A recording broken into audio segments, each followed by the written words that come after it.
विषय सांगायचं म्हणजे डाओसमध्ये मुख्यमंत्री महोदय जाऊन आले, अध्यक्ष महोदय. आता डाओसला अध्यक्ष महोदय मागच्या महिन्यामध्ये 30 लाख कोटीची गुंतवणूक या महाराष्ट्रामध्ये आणणारे मुख्यमंत्री आता आकडे सध्या येऊन होते अध्यक्ष महोदय. बाकी तुम्ही महाराष्ट्राबरोबर कॉम्पिटिशन कोणत्याच राज्याची महाराष्ट्राबरोबर कॉम्पिटिशन नाही अध्यक्ष महोदय. इन्व्हेस्टमेंट आणण्यासाठी अध्यक्ष महोदय देशामध्ये अध्यक्ष महोदय 39% इतका वाटा महाराष्ट्रामध्ये येतो अध्यक्ष महोदय, महाराष्ट्रामध्ये. आणि अध्यक्ष महोदय या 30 लाख कोटीमध्ये येणाऱ्या अध्यक्ष महोदय आपण सामान्य 18 देशांसोबत 18 कंपन्यांसोबत 18 देशातील कंपन्यांसोबत केला अध्यक्ष महोदय. 40 लाख रोजगार निर्मितीचं आपलं ध्येय उद्दिष्ट. मला अध्यक्ष महोदय टीका करावी, निश्चितपणे चूक असली त्रुटी असली सगळ्यांनी सांगायलाच पाहिजे अध्यक्ष. त्याच्यामुळे आपल्याला अजून काही शिकायला मिळतं, अजून त्याच्यामध्ये दुरुस्ती करायला मिळते अध्यक्ष महोदय. पण टीका काय होते अध्यक्ष महोदय? दाओसला मुख्यमंत्री महोदय का गेले आणि तिथं मग इंडियन कंपनी सोबत किंवा मुंबईच्या कंपनीसोबत डाओसमध्ये का त्यांनी सामंजस्य मुंबईत करता येत नव्हती का? पण अध्यक्ष महोदय त्यावेळेस विचार करावा लागतो किंवा त्यावेळेस विचार करायला पाहिजे की या महाराष्ट्रामध्ये जी आपली महाराष्ट्रीयन कंपनी देशातली कंपनी डाओसमध्ये का केला अध्यक्ष महोदय? इन्व्हेस्टमेंट त्या कंपनीमध्ये देशातल्या जगातल्या विविध फायनान्शियल इन्स्टिट्यूट ज्या जगामध्ये असतात त्या तिथे इन्व्हेस्टमेंट करतात त्या कंपनीमध्ये, आपल्या इंडियन कंपनीमध्ये, आणि मग इथं उद्योग चालू होते अध्यक्ष महोदय. त्यामुळे त्या इन्व्हेस्टरांना सुद्धा तिथं बोलावं लागतं, त्यांच्यासोबत संपर्क करावा लागतो. जर लोढामध्ये असेल कोणत्या आता लोढ्यांचं आपण उदाहरण माहितच आहे, ती पण आपली कंपनी तिथं का केलं मुंबईमध्ये असताना? अरे बाबा तिथं तिथले फॉरेन त्यांचे पार्टनर आहेत, त्यांचे इन्व्हेस्टर्स आहेत, ते तिकडे आहेत, त्यामुळे तिथं जाऊन केलं. त्यामुळे प्रश्न काय, तिथं केलं की इथं केलं, काय प्रश्न येऊन आला? 20 कोटी अध्यक्ष महोदय जर आपलं मागचंही काढलं बरं ते आलं किती, कागदावर किती आलं, काय झालं सगळे दिलेलं राज्यपाल महोदयांच्या भाषणामध्ये. राज्यपाल महोदय अध्यक्ष महोदय 24-25च्या वर्षामध्ये सर्वाधिक 1,64,000 कोटी रुपयाची थेट परकीय गुंतवणूक महाराष्ट्रामध्ये झाली. देशाच्या 39% आहे. वडेट्टीवारजी आली म्हणूनच सांगितली ना, असं काय करता तुम्ही? पहिल्या अध्यक्ष महोदय आता अध्यक्ष महोदय आपण महाराष्ट्रामधल्या गुंतवणूक महाराष्ट्राला अध्यक्ष पाहतोय आणि हे बघा गुंतवणूक काही आली म्हणजे करार केलं म्हणजे एका वर्षात दिलं असं नाही, त्याच्या स्टेप आहेत तरी आपण खूप लवकर फास्ट करतोय. पण व्हिजन टून जाणार महाराष्ट्र आहे आणि 30 लाख कोटीची गुंतवणूक आता अध्यक्ष महोदय एक बघा की आज जगाच्या बरोबर जर स्पर्धा आपण करणार नाही, देशाची थोडं आपण महाराष्ट्राने स्पर्धा केली पाहिजे. आणि मला आनंद या गोष्टीचा अध्यक्ष महोदय की देशाबरोबर नाही तर जगाबरोबर स्पर्धा करणाऱ्या महाराष्ट्र अध्यक्ष महोदय. महाराष्ट्र औद्योगिक एआय मध्ये अध्यक्ष महोदय जरी समिट दिल्लीमध्ये झाला, एआय समिट जगातला, काय अध्यक्ष महोदय टीका आहे बघा, काही काही गोष्टी करता येतात, केली पाहिजे, नो डाऊट. आपला विरोध करायचा केला पाहिजे अध्यक्ष महोदय, त्याच्यात काही नाही, विरोध आपण केलाच पाहिजे, तोही विषय नाही आहे. पण अध्यक्ष महोदय जगातले कितीतरी देशातले राष्ट्राध्यक्ष हे ते मोठमोठ्या कंपनी तिथे उपस्थित असते. एक गलगोटियासारखं एक प्रकरण घडले की ते प्रत्येकाला इव्हेंटवाल्याला माहित नसतं की ते गलगोटिया कंपनी काय करणार किंवा युनिव्हर्सिटी काय करणार आहे. आपल्याच देशातली एखादी ते झाली म्हणून पुढे एआय समिटवर आपण हे करायचं ते योग्य नाही अध्यक्ष महोदय. जगाकडे लक्ष होतं, जगामध्ये सगळ्यात मोठा एआय समिट हा देशात झाला आणि तिथं प्रदर्शन करायचं अध्यक्ष महोदय. प्रदर्शन करा, प्रदर्शन करायला काही हे नाही अध्यक्ष महोदय, रस्त्यावर करा, ऑफिस बाहेर करा, पण त्या जगासमोर नाचक्की करणे अध्यक्ष महोदय. आणि 2017 अध्यक्ष महोदय जगातलं आज बदलतं वातावरण पाहता, आज युद्धाची परिस्थिती जगातली पाहता, आर्थिक पाहता, ह्या सगळ्या गोष्टी पाहता कुठंतरी आपल्याला देशाचा विचार करावा लागेल आणि तो करत असताना महाराष्ट्राला पुढे न्यावं लागेल. महाराष्ट्र जर पुढे गेला तर देश पुढे जाणार अध्यक्ष महोदय. आणि म्हणून महाराष्ट्राला मजबूत बनवण्याचं काम जे अध्यक्ष महोदय चाललंय अध्यक्ष महोदय त्याचं मी अभिनंदन करणार अध्यक्ष महोदय. बाकी जास्त याच्यावर जाणार नाही अध्यक्ष. 2017 व्हिजन डॉक्युमेंट बनवलेलं आहे, कारण शेवटी तुम्ही 1 वर्षाचा विचार नाही करणार, तुम्हाला भविष्याचा जर विचार करणार तुम्हाला समजणारच नाही. तुम्ही आतापर्यंत 1-1 वर्षाचा विचार करत गेले, 6 महिन्यातला किंवा तात्काळ आजचा विचार केला म्हणून तुमचे प्रॉब्लेम आले. त्यामुळे भविष्याचा विचार करत जा. आणि आता इलेक्शन तर संपले अध्यक्ष महोदय, या महाराष्ट्रातले अध्यक्ष महोदय इलेक्शन संपले अध्यक्ष महोदय. त्यामुळे आता काय 10-12 डिस्ट्रिक्ट ते बघून ते होऊन जातील. परंतु अध्यक्ष महोदय सगळ्या लोकांनी तुम्ही किती काही करा, सगळ्या लोकांनी सगळ्या इलेक्शनमध्ये दाखवून दिलेलं आहे अध्यक्ष. त्यामुळे अध्यक्ष महोदय मी तर एक सांगतो अध्यक्ष महोदय, माझं चॅलेंज आहे, ओपन चॅलेंज. मागे सांगितलं होतं की जे काय आपल्या इकडे कसे का निवडून येतात आणि ईव्हीएम वगैरे, आता तुमच्याच खासदारांनी सांगितलं होतं वेगळा विषय, शिवसेनेच्या उभाटा गटाचा तो वेगळा विषय, त्यांनीच सांगितलं की असं काही नाही म्हणून. पण प्रत्येक पक्षाचा जो तुमचा असते ना अध्यक्ष महोदय, बूथवर बसणारा आतमध्ये पोलिंग एजंट, बोला नाही काँग्रेसचा वाला, शिवसेनेचा वाला, एक कोणतंही बूथ सांगा, तिथलं सगळं कोण किती कुठं मतं भेटतील हे सगळं त्यांना माहिती असते. आपण उगीच अध्यक्ष महोदय त्या गोष्टीमध्ये जातो.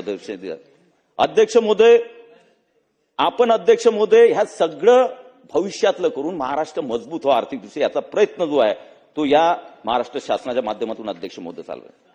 अध्यक्ष महोदय, डेटा सेंटर असेल, एआय सेंटर असेल, मोठमोठी इन्व्हेस्टमेंट अध्यक्ष महोदय महाराष्ट्रात होते. नवी मुंबई वाशी हा डेटा सेंटरमध्ये देशातलं सगळ्यात मोठं डेटा सेंटर तिथं सुरू झालं, चालू होत्या प्रगतीपथावर अध्यक्ष महोदय. दोघं जाऊन इकडे. हा, एआय सेंटर अध्यक्ष महोदय, एआय आज पुढची पिढी, आज पुढचं भविष्य, एआयचं तंत्रज्ञान प्रत्येक क्षेत्रात कसं वापरता येईल, आज जगाचं लिडरशिप करण्याचा प्रयत्न किंवा त्या पद्धतीनं भारत जातोय. महाराष्ट्र सुद्धा आपलं स्वतःचं एआय धोरण आणलेलं अध्यक्ष महोदय. शेतीमध्ये आपण विस्तार ॲप आणला अध्यक्ष महोदय एआयचा. आज 45 लाख शेतकरी अध्यक्ष महोदय त्या एआयचा वापर करून, विस्तार ॲपचा वापर करून शेतीमध्ये पाणी कधी सोडावं, किती फर्टिलायझर, किती बियाणं कसं करावं, सगळं नॉलेज घेतं अध्यक्ष महोदय. आणि मग अशा पद्धतीनं आपला देश अध्यक्ष महोदय किंवा आपला महाराष्ट्र अध्यक्ष महोदय अध्यक्ष महोदय हे करत असताना अध्यक्ष मागच्या काळामध्ये जे निर्णय घेण्यात आले आणि पुढे त्या निर्णयावर कशा पद्धतीने इम्प्लिमेंटेशन होते, तुकडेबंदीचा अध्यक्ष मध्ये साधा निर्णय होता. किती वर्षापासून लोक वाट पाहत होते तुकडेबंदीचा, अतिशय कंटाळले होते अध्यक्ष महोदय, खरेदी करता येत नव्हती, त्रास होत होता. एका मिनिटामध्ये महाराष्ट्र शासनाने निर्णय घेतला, त्याबद्दलही जनतेमध्ये अतिशय सकारात्मक वातावरण अध्यक्ष महोदय याबद्दल आहे. अध्यक्ष महोदय, राज्यपाल महोदयांच्या भाषणामध्ये अध्यक्ष महोदय बरेच मुद्दे आलेत आणि बरेच असंख्य मुद्दे येऊ शकले नाही कारण कालावधी कमी असतो भाषणाचा. परंतु अध्यक्ष महोदय यामध्ये ग्राम विकासाचा सुद्धा मुद्दा आला. अध्यक्ष महोदय, आपण ज्या योजना ग्राम विकासाला ज्या पद्धतीने मजबूत करतो अध्यक्ष महोदय, विविध योजना विविध राबवून अध्यक्ष महोदय, आपण सर्वोत्तम एक बघा अध्यक्ष महोदय, मुख्यमंत्री समृद्ध पंचायत ग्राम योजना, सगळ्या ग्रामपंचायतीने त्या पार्टिसिपेट करून त्याला आपण फंड देतो, बक्षीस देतो. तो एक चळवळ म्हणून प्रत्येक ग्रामपंचायत त्यामध्ये अग्रेसर होत आहे, काम करते अध्यक्ष महोदय.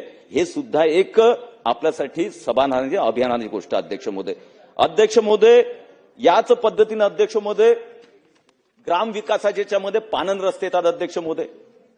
सगळ्या आमदारापेक्षाही आमदाराकडे लोक येण्याची एकच मागणी असते की पानन रस्ता आमच्या गावाचा द्या, आमच्या शेताचा द्या. अध्यक्ष महोदय, जोपर्यंत पानन रस्ते क्षेत्राचे चांगले होणार नाही तोपर्यंत शेतकऱ्यांना भाव किंवा शेतकऱ्यांचं जे उत्पादन आहे ते अध्यक्ष शेकूड राहणार नाही, सुरक्षित राहणार नाही. म्हणून पानद रस्त्यांची व्यवस्था होणे अतिशय महत्वाचं शेतकऱ्यांसाठी अध्यक्ष महोदय. मी महाराष्ट्राचे त्याशी धन्यवाद करत आणि आपल्या राज्यपाल महोदयाने आपल्या अभिभाषणात तो मुद्दा घेतला त्याबद्दलही त्यांचा आभार मानणार आहे. कारण पानद रस्त्याची अतिशय चांगली योजना आता महाराष्ट्र शासन हाती घेतलेल्या, आमदारच प्रत्येक त्या डिव्हिजनचे अध्यक्ष आहेत, त्यामुळे असं विरोधी पक्ष आमदार सत्तारूढ असं काही नाही अध्यक्ष महोदय. आणि त्या माध्यमात येणाऱ्या 3-4 वर्षामध्ये आपले पानन रस्ते जर चांगले झाले तर शेतकरी अतिशय समाधानी अध्यक्ष महोदय. म्हणून त्या दृष्टीने सुद्धा आपली वाटचाल जी आहे अध्यक्ष महोदय ती अध्यक्ष महोदय आपले चालू आहे अध्यक्ष महोदय. शेतकऱ्यांचा जेव्हा विषय येतो अध्यक्ष महोदय, नैसर्गिक आपत्तीमध्ये जर आपण पाहिलं अध्यक्ष महोदय तर मागच्या 2025 मध्ये नैसर्गिक आपत्तीमध्ये पूर आणि ह्या ज्या गोष्टी आल्या अध्यक्ष महोदय, पूर आला असेल, बाकी पिकांचं नुकसान झालं, 16,000 कोटी अर्जुनराव, 16,000 कोटी हे शेतकऱ्यांच्या खात्यामध्ये डीबीटी मार्ग, 16,000 कोटी. अध्यक्ष महोदय काय गोष्ट करतात अध्यक्ष महोदय, हे कर्जमाफी जे केली होती 5,000 कोटी या महाराष्ट्राला भेटले होते तेव्हाची युपीए काळातली अध्यक्ष महोदय, यात एका 3-3 महिन्यात 16,000 कोटी शेतकऱ्यांच्या खात्यात टाकतोय आपण. पुढे होईल, जो शब्द दिला तो गव्हर्नमेंट पूर्ण करत अध्यक्ष. कारण शेतकऱ्याला अध्यक्ष महोदय आम्ही तसं सोडणार नाही अध्यक्ष महोदय. आणि शेतकऱ्यांसाठी यांत्रिकीकरण तुम्ही जा बरं, या दसऱ्याच्या दिवशी आमदार साहेब बोलून राहिले खाली बसून, तुम्ही दसऱ्या दिवशी जर गेला असाल तर ट्रॅक्टर घेण्यासाठी काय रांग होती, ट्रॅक्टर भेटत नव्हतं. एवढी ट्रॅक्टरसाठी का यांत्रिकीकरणाचा वर जोर महाराष्ट्र शासन देते अध्यक्ष महोदय. पारंपरिक शेतीला यांत्रिकीकरणाला जोड देऊन शेतकऱ्यांना जास्तीत जास्त उत्पादन कसं याचा प्रयत्न. ट्रॅक्टर अध्यक्षमध्ये काही शेतकरी तर माझ्याजवळ आले, भाऊ आम्ही अर्ज केला होता, ते भेटले ना, आम्ही विकत घेतलं, पण आता नंबर लागला, अजून आम्हाला घ्या ट्रॅक्टर मिळालं. म्हणजे एवढा ज्याला मागेल त्याला ट्रॅक्टर, ज्याला मागेल त्याला बाकी यांत्रिकीकरण, ज्याला मागेल त्याला सौर ऊर्जा पंप. अध्यक्ष महोदय, या पद्धतीनं शेतकऱ्याला सक्षम बनवण्याचं हे काम अध्यक्ष महोदय या माध्यम. आणि बघा, मोफत वीज दिली अध्यक्ष महोदय, 25,000 कोटी अध्यक्ष महोदय शेतकऱ्यांना, 25,000 कोटी. आपण दुसऱ्या मागण्या करतो हे का पाहत नाही की 25,000 मोफत वीज आज शेतकऱ्यांना 29-30 पर्यंत देण्याचं अभिवचन दिलं, अजूनही मोफत वीज चालू. अध्यक्ष, त्यासाठी वीज निर्मिती सोलरच्या माध्यमातून देशात करावी, जेणेकरून वीज कमी पडू नये, शेतकऱ्यांना मोफत वीज देता येईल, याचं अतिशय सुंदर नियोजन हे माननीय मुख्यमंत्र्यांनी केलं, ज्यामध्ये आपल्या शासनाला कुठं घाटा येणार नाही, कुठं प्रॉब्लेम नाही, क्लर्कमध्ये शासनही सापडणार नाही आणि शेतकऱ्यांना मोफत वीज देता येईल. त्याचप्रमाणे जे 100 युनिटच्या आतमध्ये अध्यक्ष महोदय जे गरीब लोक आहेत, त्या गरीब लोकांना सुद्धा सौर ऊर्जेच्या माध्यमातून बिल येणार नाही, त्या पद्धतीनं योजना कुसुम योजना अध्यक्ष महोदय काढून आमदारांनी त्यामध्ये सहभाग घेतला, त्या योजनाला पकडलं आणि लवकरात लवकर त्या लोकांना दिलं तर त्यांना हे भेटेल. ज्यांना त्याच्यात इंटरेस्ट आहे, ज्या आमदारांनी इंटरेस्ट घेतला, त्या गरिबांपर्यंत योजना पोहोचते आहे. आणि ज्यांनी फक्त विधानसभेत बसून किंवा लॉबीत बसून फक्त टीकाच करण्याचं ठरवलं तर ते घरापर्यंत कसे पोहोचवणार आहेत? योजना पोहोचाव्या लागतात. सत्तारूढचा असो, विरोधी पक्षाचा आमदार असो, काय काय योजना महाराष्ट्र शासनाला, केंद्र शासनाला घरापर्यंत जाऊन जर त्या पोहोचवल्या गेल्या तर निश्चितपणे इतक्या योजना आहेत की तुम्ही कोणत्याही मतदारसंघामध्ये तुमच्या चांगल्या प्रकारे स्वतःचं प्राबल्य वाढवू शकता. पण टीकाच करायचं आपण ठरवलं तर मग काय योजनाचा तुम्हाला काय संबंध येणार अध्यक्ष महोदय? आणि म्हणून अध्यक्ष महोदय उमेद, आता शेवटचा मुद्दा घेतो अध्यक्ष महोदय. उमेदच्या माध्यमातून अध्यक्ष महोदय मोठ्या प्रमाणामध्ये अध्यक्ष महोदय महिला बचत गटांना कर्ज आता किती दिलं असेल अध्यक्ष महोदय? 6,60,000 महिला बचत गटांना अध्यक्ष, 64 लाख कुटुंबांना 44,000 कोटी आतापर्यंत कर्ज उपलब्ध केलं महाराष्ट्रामध्ये. 44. आता त्याचं रेकॉर्ड तुम्ही मागवा ना, काय प्रॉब्लेम नाही. अरे बँकांना आता कॉपरेटिव्ह बँकांनी दिलं, फक्त रिझर्व्ह बँकेच्या याच्यामध्ये सगळ्यांना देण्यात आलं. अध्यक्ष महोदय, स्वयंसहायता बचत गटा अध्यक्ष उमेद मॉलची आता आपण हे करतोय, त्यांचं ब्रँडिंग, त्यांचं हे करणे, त्यांचं मार्केटिंग करणे, यामध्ये एक स्टेप लखपती दिदी अध्यक्ष महोदय 21 लाख लोकपती दिदी या महाराष्ट्रामध्ये. त्याचा अर्थ काय अध्यक्ष महोदय? की त्या माझ्यामध्ये 8-10 हजार रुपये महिन्याचे कमावता यावे, जेणेकरून त्या संसाराला ते उपयोगी होते अध्यक्ष महोदय. त्या दृष्टीने एका महिलांना सक्षम करून पुढचं उद्दिष्ट सुद्धा आपण मोठ्या प्रमाणात अध्यक्ष महोदय ठेवलेलं आहे. आरोग्याचा खूप मोठ्या प्रमाणात आताच विषय झाला अध्यक्ष महोदय. आयुर्वेदाला आपण मोठ्या प्रमाणात प्रमोट करतोय. राज्यपाल महोदय आपल्या अभिभाषणात ते सांगितलं अध्यक्ष महोदय की आयुर्वेदाच्या माध्यमातून पारंपरिक चिकित्सा पद्धती ज्या आहेत या महाराष्ट्राला आणि देशाला कशा पुढे नेऊ शकतात. आणि त्याचं कारण अध्यक्ष महोदय, आज सगळ्यात मोठा प्रश्न काय अध्यक्ष महोदय? वडेट्टीवारजी, सगळ्यात मोठा जर आरोग्याचा प्रश्न काय असेल, कॅन्सर आहे. पण सगळ्यात मोठा प्रश्न या महाराष्ट्रात नव्हे देशात मानसिक आरोग्य हा सगळ्यात मोठा प्रश्न अध्यक्ष महोदय. तुम्ही अध्यक्ष महोदय जर सगळे प्रॅक्टिशनर करून जर अध्यक्ष महोदय माहिती घेतली तर टॉपवर कोणता प्रॅक्टिशनर आहे? टॉपवर सायकॅट्रिस्ट. तर मी पण डॉक्टर आहे, सगळी माहिती घेतो डॉक्टर म्हणून. सायकॅट्रिस्टची प्रॅक्टिस नंबर 1 वर अध्यक्ष. काय अध्यक्ष महोदय? अध्यक्ष महोदय, ताण तणाव, स्पर्धा,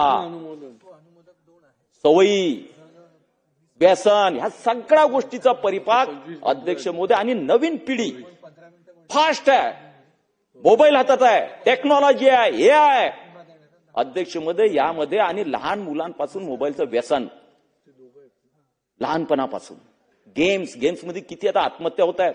बुलढाण्यात आता मागे प्रकरण घडलं अध्यक्ष महोदय. या सगळ्या विडख्यामध्ये पिढी अटकलेली आहे.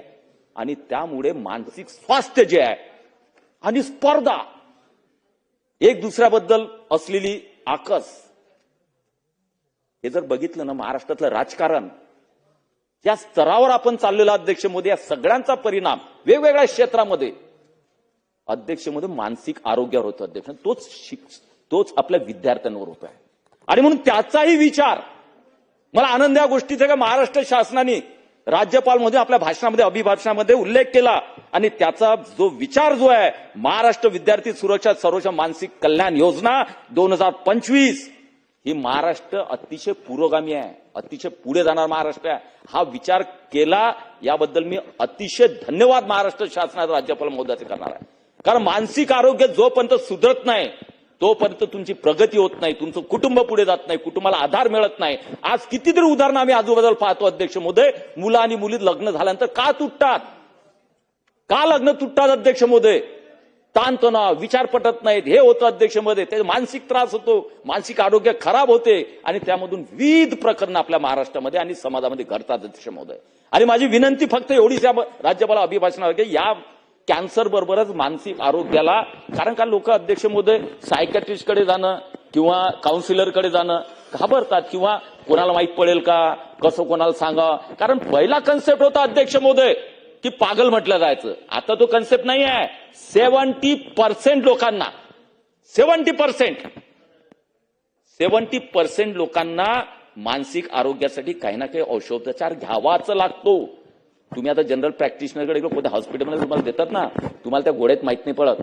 ट्रायका देतात, अल्प्राझोलम देतात. What is that drug? तो ड्रग काय? तोच ड्रग आहे. आजकाल मी जेव्हा, तुम्हाला आठवत नसेल, मी आता प्रॅक्टिस करायचं 3 वर्ष केली आणि चांगली प्रॅक्टिस केली. त्यावेळेस जर असे पेशंट आले ना, फक्त बोलण्यामध्ये मी सुधारायचे, हा ठीक आहे असं असं कर, कारण मानसिक आधार द्यायचा. आणि जर त्याच्यात समजायला असले काय ते ट्रायका मी देऊन टाकायचो 0.25 ची. हॅलो, पेशंटच दुरुस्त व्हायचा. आजही डॉक्टर ते यूज करतायत, आता मोठ्या प्रमाणात वाढताय. पण तू काही लोकांना लाज वाटतं अध्यक्ष महोदय. शेवटी जेव्हा सांभाळता येत नाही स्वतःला, जेव्हा आपला असं वाटतं की आपल्याला आता गरज आहे, त्यावेळेस गेलंच पाहिजे. ही सुद्धा प्रचार प्रसार या महाराष्ट्रामध्ये कॉलेजेसमध्ये लोकांमध्ये झालं पाहिजे, जनजागृती झाली पाहिजे, जेणेकरून जेव्हा तो शेवटच्या स्टेपवर जातो मानसिक पेशंट अध्यक्ष महोदय, रोगी जेव्हा शेवटच्या होतो त्यावेळेस त्याला वाचवणं कठीण होते आणि मग आत्महत्या होतात, काय काय प्रकार, बलात्कार, हे सगळ्या गोष्टी ज्या आहेत, गुंडागर्दी असेल, ह्या सगळ्या गोष्टी मानसिक आरोग्याला संबंधित आहेत. आणि म्हणून मानसिक आरोग्य जर सक्षम आणि चांगलं असलं तर तो कोणत्याही गोष्टीला हिमतीनं पुढे जाऊ शकतो. आणि म्हणून हा उल्लेख आणि या पद्धतीचं महाराष्ट्र शासन विचार करते आहे, त्याबद्दल महाराष्ट्र शासन अध्यक्ष मी धन्यवाद मानणार अध्यक्ष महोदय. बाकी आता अध्यात्म असेल, मंदिरं असतील, ज्या पद्धतीनं अध्यात्माच्या मंदिरांच्या माध्यमातून आपण इकॉनॉमी वाढवतोय, अर्थकारण वाढवतोय. शेवटी एका मंदिराच्या प्रिमायसेस, शेगाव सारखेला पंढरपूर सारखं मंदिर घेतलं अध्यक्ष महोदय तर हजारो लोकांचा रोजगार त्या मंदिरावर असतो अध्यक्ष महोदय. म्हणून अध्यात्म, मंदिर या माध्यमातून सुद्धा किल्ले, गड यांचंही करून सुद्धा अशा विविध प्रकारे पर्यटनाच्या आणि आर्थिक सुबत्ता आणण्याचं महाराष्ट्रात काम चालू अध्यक्ष महोदय. आणि म्हणून सरतेशेवटी एवढंच सांगेल अध्यक्ष महोदय की महाराष्ट्रात गतिमानतेनं पुढे जातोय. महाराष्ट्र एक व्हिजन ठेवून पुढे जातोय आणि या गतिमानतेमुळे, व्हिजनमध्ये आपण उगीच टीका करा, अधिकार आहे, चुकत असेल सांगितलं पाहिजे. त्याही पेक्षा सकारात्मक त्याच्यामध्ये काय बदल करायला पाहिजे, सकारात्मक तुमचे विचार मांडा, सकारात्मकतेनं तुम्ही तुमचे पॉइंट मांडा आणि यामध्ये अजून चांगल्या प्रकारे महाराष्ट्र कसा पुढे जाईल याचं मार्गदर्शन विरोधी पक्षानं केलं पाहिजे. आणि त्या पद्धतीनं, ज्या पद्धतीनं राज्यपाल महोदयांनी आपल्या भाषणामध्ये उल्लेख केले त्याला पॉझिटिव्ह घेऊन अजून यामध्ये कशा सुधारणा करू, या महाराष्ट्राला देशामध्ये नंबर नव्हे तर जगाच्या राष्ट्रांबरोबर प्रगती करणारा महाराष्ट्र, टक्कर देणारा महाराष्ट्र, या निर्मितीसाठी चांगल्या सूचना. ठीक आहे, तुम्ही एक करायला इतके संडास बांधले, शौचालय बांधले आणि 2 ठिकाणच्या कंप्लेंट आल्या की ते शौचालय किती खराब, जे जोर जोरात आपण रंगू सांगतो, त्यापेक्षा इतके शौचालय याचं तर कधी धन्यवाद माना. त्यामुळे ते चांगल्या सूचना करा की शौचालय असे नाही, या क्वालिटीचे बांधा, असं त्याच्यात निधी द्या, ह्या सूचना करून, म्हणजे छोटे छोटे उदाहरण, प्रत्येक गोष्टीमध्ये चुकीचंच करणं आणि टीकाच करणं हे सोडल्यापेक्षा या महाराष्ट्राच्या प्रगतीमध्ये, शेवटी महाराष्ट्राची प्रगती म्हणजे काय, जनतेची प्रगती आहे. जनतेच्या जीवनामध्ये आपण चांगले दिवस कसे आणू शकतो, 2 दिवस क्षण त्याच्या जीवनामध्ये आपण समाधान कसे देऊ शकतो, याचा विचार करून आपल्या सूचना, आपलं म्हणणं आणि महाराष्ट्र शासनाला मार्गदर्शन करणं, हे अभिप्रेत आमच्या भास्करराव जाधवजींकडून आणि ते निश्चितपणे हमेशा पॉझिटिव्ह बोलत राहतात. जास्त टीका केल्यापेक्षा या महाराष्ट्राला पुढे नेण्याचं काम सगळ्यांनी मिळून आपण करावं. आणि म्हणून राज्यपाल महोदयांनी या अभिभाषणामध्ये ज्या पद्धतीनं आपल्या विजन किंवा ज्या पद्धतीनं मार्गदर्शन केलं अध्यक्ष महोदय, त्यामध्ये बरेच मुद्दे राहिलेले आहेत. ते मुद्दे सुद्धा पुन्हा भविष्यामध्ये आम्ही काढू आणि महाराष्ट्राला एक उंचीवर नेण्याचं काम दोन्ही पक्षाच्या, दोन्ही विरोधी आणि सत्तारूढ दोघांनी एकत्रित काम करावं आणि जे महाराष्ट्रातलं गढूळ राजकारण झालेलं आहे ते राजकारण लवकरात लवकर संपवण्यासाठी एक चांगल्या प्रकारचं वातावरण करून या महाराष्ट्रात पुढे न्यावं. आणि हेच मी सांगतो अध्यक्ष महोदय आणि राज्यपाल महोदयांचं अतिशय मनपूर्वक आभार मानून माझ्या 2 शब्दाला विराम देतो. जय हिंद, जय महाराष्ट्र. अर्जुनराव खोतकर. सभागृहात